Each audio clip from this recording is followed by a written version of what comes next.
Judas. All right. My God. Look at your neighbor and say, neighbor, how to Pastor Judas. How to Pastor Judas. My Lord. How to Pastor Judas. Amen. Tonight, amen, one thing I realize is that I understand for someone to be called a pastor dictates and indicates that they have accepted a chosen call from God to deal with people. And in dealing with people, all people are not the same. One thing I realize is that when you call to pastor, the word pastor in the Greek is the same for that of bishop. You are one that oversees.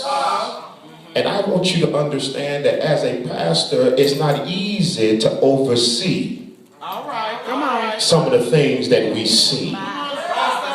Do I have anybody in here that understand that there are people that you're going to deal with that may not always be on the same page as you are? Now, I know I'm coming to preach to Pastor C. Dove, amen, because it's his anniversary, but I came to preach to you too.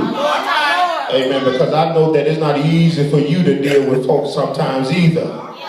Amen, and you know you got folk that sometimes rub you the wrong way, and because of your profession of who you are in the body, they anticipate and feel that you don't have an authority to be able to retaliate because of who you serve. But I need to talk to somebody in here that says, you know what, I'm not all the way there.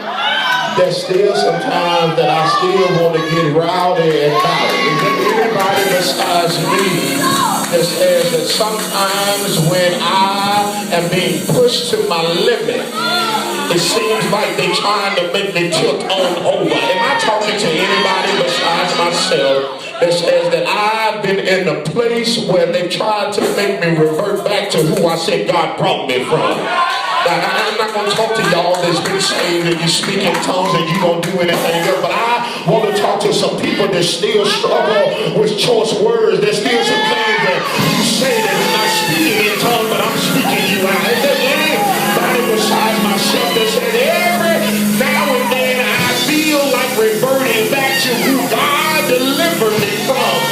I know that there's a power in God. I know that there's a power in God that has kept me from doing so. I'm going to be quick and talk. I want you to understand that we as pastors, we always want to recruit people that are like-minded with the vision.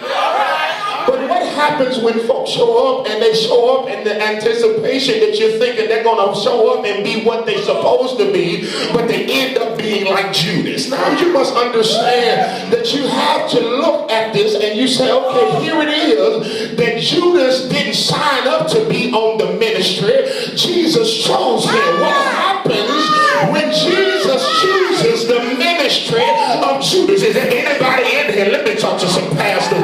Do y'all have some Judas ministries at your church? When you look around and you say, you know what, they show up when they get ready, they sing when they get ready, they do when they get ready, and then they wonder why I don't want to use them. It's because you got the Judas ministry. The Judas ministry can stay home 3 Sundays and show up one Sunday after month. The Judas ministry is usually taking place in somebody else's stuff. The Judas ministry usually don't happen in the sanctuary.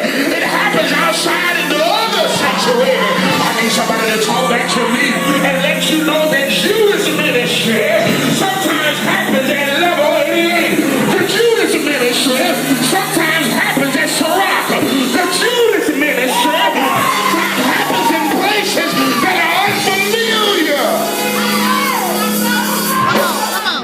Quickly, I just want to talk about the Judas ministry. Verse 43 says, and immediately while he was still speaking. Pastor Williams, can I help you with this? One thing I realize is this may not happen in the New Covenant, but what I realize